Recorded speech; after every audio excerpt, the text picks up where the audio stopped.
देखिए अब हम करते हैं एक्सरसाइज 6.3 क्लास 9 का इंट्रोडक्शन पार्ट। यहाँ पर हमने पढ़ना है angle sum property of A triangle. Angle sum property क्या होती है?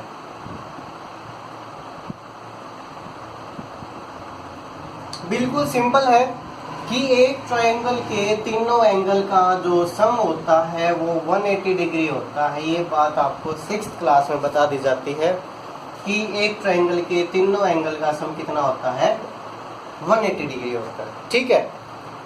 दूसरी प्रॉपर्टी जो हमने पढ़नी है वो क्या है कि अगर ये कोई ट्रायंगल है, इसकी हम किसी भी एक साइड को आगे बढ़ा देते हैं तो इस बढ़ी हुई साइड पे जो ये एंगल बनता है, ध्यान से समझना है इसको, इस आगे बढ़ी हुई साइड पे यहाँ पर जो ये एक्सटीरियर एंगल बनता है ये किसके इक्वल होता है? इसके अपोजिट दोनों इंटीरियर एंगल के सम के इक्वल होता है। इसका मतलब क्या हुआ कि अगर मैं इसको ABCD लिखूं तो ध्यान से समझना, ये हमारी फर्स्ट प्रॉपर्टी थी, ये सेकंड प्रॉपर्टी है। और वो क्या कहेगी, एंगल ACD किसके इक्वल होगा?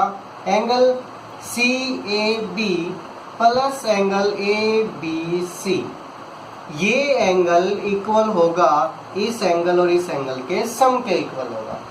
कहीं भी कोई भी ट्रायंगल हो, ये साइड आगे बढ़ा दी गई तो इस एंगल का जो ये एंगल है ये किसके इक्वल होगा? इसके अपोजिट दोनों एंगल हैं जो इंटीरियर, इनके सम के इक्वल होगा। ठीक है। अगर इस साइड को बढ़ा दिया जाता है तो ये वाला एंगल किसके इक्वल होगा? इसके अपोजिट इन दोनों एंगल के सम के इक्वल होगा। ठीक है, ये आपने प्रॉपर्टी याद रखनी है। और हम करते हैं एक्सरसाइज 6.3। ठीक है, एक्सरसाइज 6.3 करते हैं।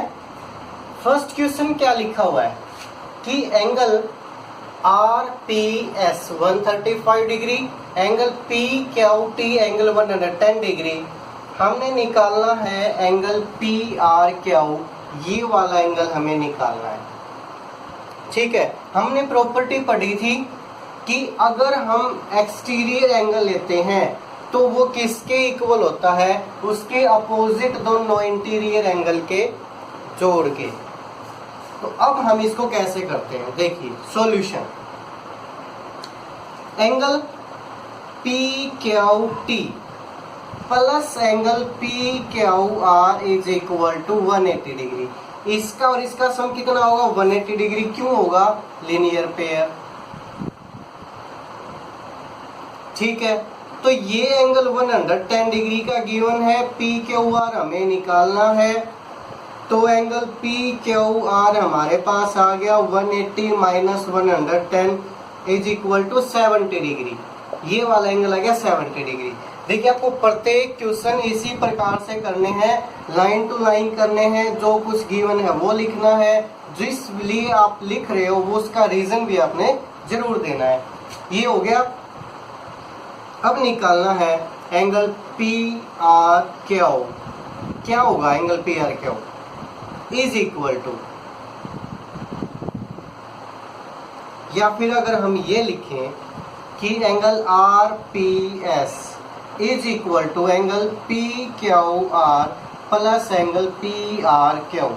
पहले हमने ये बात बता दी क्या कि exterior angle is equal to the sum of opposite to interior angle. ठीक है, ये बात आप यहाँ पर लिखेंगे। क्या लिखेंगे कि exterior angle of any triangle is equal to sum of opposite to interior angle. लिख दिया। ये कितना है? 135। PQR कितना है? 70। ये हमें निकालना है PRQ। तो इधर लाके माइनस कर देंगे ना, तो एंगल PRQ किसके इक्वल बचेगा? 135 माइनस 70 इज इक्वल टू 65। ठीक है, तो ये आपका क्वेश्चन था, ये आपके आ गया 65 डिग्री की। आप इसको वेरीफाई भी करके देख सकते हो। ये 65 है, ये कितना आएगा? 45। क्यों? क्योंकि इन दोनों का सम 180 डिग्री होगा। तो कितना हो गया? 65 45 कितना हो गया? 110 प्लस 70 180 हो गया कंफर्म। अब देखो यहाँ पर क्या लिखा है, एंगल x 62 डिग्री का है, y 54 डिग्री का है। ठीक है, y o और z o एंगल y और z के बाइसेक्टर है, तो ये एंगल हमें निकालना है। कौन सा, o z y ये वाला और y o z ये वाला। इसको मैं सिर्फ आपको समझा देता हूँ फिगर के हिसाब से कैसे होगा, राइट आपने करना है। ठीक है, देखो ये है एंगल 62 डिग्री का, ये है एंगल 54 डिग्री का, तो ये बताना है। पहली प्रॉपर्टी थी कि तीनों का सम 180 डिग्री होता है, तो 62 और 54 कितना हो गया, 116। ठीक है, तो ये कितना बच गया, 116 माइनस करेंगे तो यहाँ से 64 नहीं 54, 180 होता है 64। ठीक है, 116 और 4 120 और 60 180 हो गया। तो ये तो हो गया।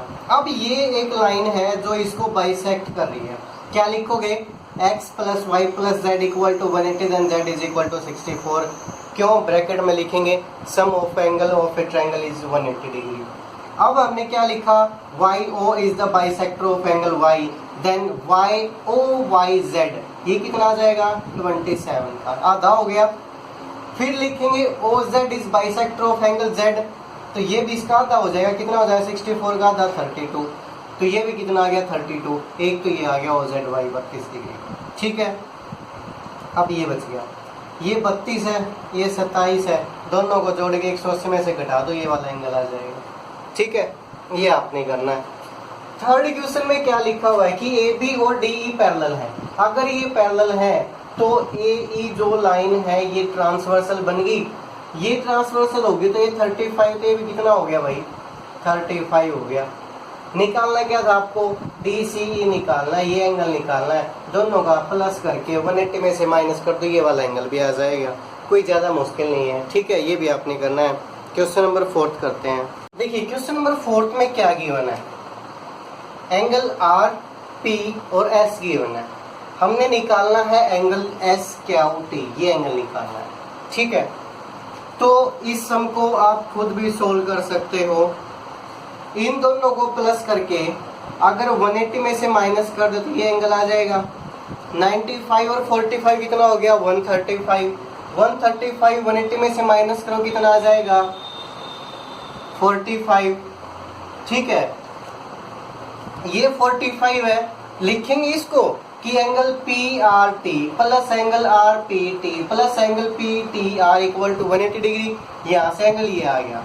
फिर लिखेंगे angle P T R is equal to angle S T Q, vertically opposite, ये 45 डिग्री का आ गया, दोनों को प्लस करो 120 आ गया, तीसरा कितना आएगा 60 डिग्री है, क्यों तीनों सम कितना था 180 डिग्री। तो इसको आप कर सकते हो। मेन चीज क्या है कि आपको फिगर समझ में आना चाहिए और जो हमारी दो थ्योरम थी ना वो समझ में आनी चाहिए बस। क्वेश्चन नंबर 5 में क्या लिखा हुआ है कि पी क्यू परपेंडिकुलर है पी एस पे, पी क्यू और आर एस ये वाली लाइन क्या है पैरेलल है, हमने एक्स और वाई निकालना है। सिंपल है, देखो अगर मैं इसको ऐसे बना लूं और मैं ये ड्रॉ कर दूं, मीन्स ये P ये क्यू, इसको हटा देते हैं चलो। ठीक है, ये R ये T और ये S ये पैरेलल है, तो ये 65 है तो ये भी कितना होगा 65। ठीक है, लिखते हैं सॉल्यूशन, इसका लिख रहा हूं इसका नहीं लिख रहा। ठीक है, तो क्या लिखेंगे angle P Q R is equal to angle Q R T, क्यों अल्टरनेट इंटीरियर एंगल। ठीक है, ये क्या है x plus 28 is equal to 65, इन दोनों को लिखा हुआ है x plus 28 equal to 65, then x equal to 65 minus 28 and x equal to कितना बचेगा भाई बताओ 28 और 2 30, 30 और 35 65, 35 और 2 37, 37 डिग्री। x आ गया हमारे पास 37 डिग्री का, एक आ गया। अब हमें क्या निकालना है y निकालना है, तो अब इसको हटा दो तो मतलब क्या है, आपको समझना कैसे है, फिगर को पार्ट कर दो, छोटे छोटे पार्ट में तोड़ लो, ठीक है, समझ में आ जाएगा।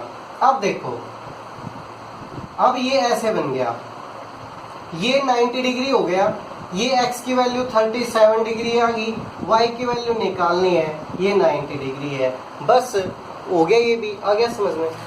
क्या लिखेंगे, angle P plus PQC, C नहीं S, या फिर लिख दो इसको P plus X plus Y is equal to 180 degree, ये 90 डिग्री का है, ये 37 का है, Y निकालना है, दोनों को जोड़ के 180 में से माइनस कर दो, Y भी आ जाएगा। देखो इसको कैसे करोगे, इसको नहीं, किसी भी क्वेश्चन को जो इस टाइप से आ जाए ना, करने का तरीका बस यही होता है कि आप उसको समझो, जो गिवन है ना उन पार्ट को देखो कि ये दोनों गिवन है। तो अगर मैं इसको हटा दूं तो ये यानी कि ये बन गई भी हमारी ट्रांसवर्सल लाइन, ये दोनों होगी पैरेलल, दोनों का सम ये 65 के इक्वल होगा, x आ गया, y भी आ जाएगा, ठीक है। बढ़ते हैं नेक्स्ट क्वेश्चन नंबर 6 की तरफ। देखिए क्वेश्चन नंबर 6 में क्या लिखा हुआ है कि पी क्यू आर एक ट्राइंगल है, इसकी क्यू आर साइड को एस पॉइंट तक हमने आगे बढ़ा दिया गया, ठीक है, और एंगल पी क्यू आर और पी आर एस के बाइसेक्टर पी क्यू आर यानी इस क्यू एंगल के बाइसेक्टर और आर एंगल का बाइसेक्टर टी पॉइंट पर मिलता है। तो हमने शो करना है कि Q T R equal to half of Q P are हो, ठीक है। तो देखो बहुत ज्यादा से ज्यादा मोस्ट इंपोर्टेंट क्वेश्चन में एक आता है ये पूरे चैप्टर में से, ठीक है, बहुत ज्यादा मोस्ट इंपोर्टेंट है, समझ में आना चाहिए। कैसे करेंगे, देखिए हमें क्या चाहिए, Q T R equal to half of Q P R. हमारे पास एक थ्योरम है और वो ये थी कि अगर किसी भी ट्राइंगल की अगर हम एक साइड को आगे बढ़ा दें तो इस एंगल को, इस एंगल यानी कि ये एंगल किसके इक्वल होगा, इन दोनों के जोड़ के इक्वल होगा। तो हम यही थ्योरम अप्लाई करते हैं कि angle P R S is equal to angle Q P R plus angle P Q R, ठीक है। अब हम क्या लिखते हैं, अब हम इसको क्या करना है, डिवाइड, इसको इक्वेशन फर्स्ट बना देते, divide equation first by two both side. यहाँ पर बोथ साइड का मतलब क्या है कि left hand side right hand side. तो ये हमने लिखा P R S by two is equal to Q P R by two plus में P Q R by two, ठीक है। अब एक चीज नोट करो, क्या बोला कि पी आर एस का बाइसेक्टर मतलब इसका आधा, हमने इसका मतलब भी तो यही है ना, पी आर एस का आधा, इसका मतलब क्या P R S by two मतलब क्या पी आर एस का हाफ कर दिया। तो पी आर एस का हाफ किसके इक्वल बना देते हैं हम, टी आर एस के इक्वल मान लेते हैं, ठीक है। क्यू पी आर इस एंगल का कोई हाफ है ही नहीं, तो ऐसे लिख देते हैं Q P R by two P Q are. अब फिर से P Q are, Q R देखो ये रहा, पी क्यू आर का बाइसेक्टर मतलब इसका भी आधा, इसका आधा किसके इक्वल बना देते हैं, इसके इक्वल, क्या लिखते हैं, T Q R, equation number 2, ठीक है। एक चीज ऊपर लिखना हम भूल गए, क्या लिखेंगे, in triangle P Q R, P Q R triangle में। अब हम लेते हैं ट्राइंगल कौन सी, ये वाली टी क्यू आर। अब हमारी जो ट्राइंगल होगी वो होगी टी क्यू आर, कौन सी है टी क्यू आर, ये वाली टी क्यू आर, इसको आगे बढ़ा दिया एस तक। तो अब ये जो एंगल है ये किसके इक्वल होगा, इन दोनों के जोड़ के इक्वल होगा। तो यहां से हम क्या लिखते हैं, in triangle T R S angle T Q R भाई, T Q R angle T R S is equal to angle Q T R plus T Q R, equation number 3। समझ में आई। अब हम क्या करेंगे, इक्वेशन 2 और 3 दोनों देखो टी आर एस के इक्वल है, दोनों के इक्वल पुट कर देंगे। फ्रॉम इक्वेशन 2 एंड 3 क्या लिखेंगे, Q P R by 2 plus angle का साइन लगाना जरूर याद रखना, T Q R. Is equal to Q T R plus T Q R, ये दोनों इक्वल हो जाएंगे। टी क्यू आर से टी क्यू आर कट गया, हमारे पास क्या बच गया इधर, angle Q T R is equal to हम लिख देंगे क्यू पी आर बाय 2। यही तो प्रूव करना था, Q T R equal to half of Q P R, एक ही तो बात है। समझ में आई कहानी? देखो दोबारा से, इसने बोला था कि क्यू और आर एंगल को जो बाइसेक्ट करती हैं वो रे टी पर मिलती हैं। ठीक है भाई, मिल गई। अब हम क्या लिखेंगे कि हमने ट्रायंगल ली P Q R. P Q R triangle में हमने लिखा कि जो बाहर वाला एंगल है उसका, यानी कि वो किसके इक्वल होगा, उसके जो दो एंगल अपोजिट होंगे उन दोनों के सम के इक्वल होगा। हमने ये लिख दिया। हमारे पास बाइसेक्टर थे तो हमने 2 से डिवाइड कर दिया, 2 से डिवाइड कर दिया, पी आर एस का बाइसेक्टर टी आर एस हो गया, क्यू पी आर का कोई है तो एज इट इज लिख दिया, पी क्यू आर का टी क्यू आर लिख दिया। ठीक है, एक इक्वेशन आ गई हमारे पास। फिर हमने ट्रायंगल ले ली ये वाले टी क्यू आर, इसमें भी वही बाहर वाला एंगल टी आर एस ले लिया equal to Q T R plus में टी क्यू आर हो गया।